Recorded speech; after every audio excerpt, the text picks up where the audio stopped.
Hej og velkommen til den her video. Over min klasse, der har vi fået nissevenner. Super spændende. Og hver dag i december laver nogle små videoer, højst 5 minutter. Så hvis jeg har skærmtid, så kan I helt klart gøre med at se mini-video.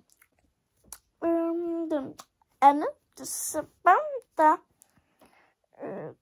der skete ikke rigtig noget, altså, og i skolen, der fik jeg ikke noget med nisser.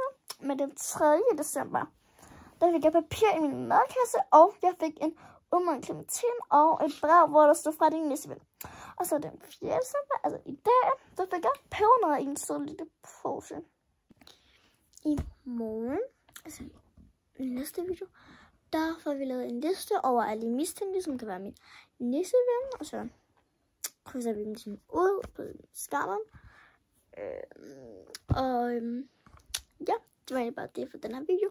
Håber I vil følge med i næste video. Husk at like og subscribe, det er rigtig vigtigt. Og jeg vil blive rigtig glad. Ses, håber I har en god dag. I don't know. Ses.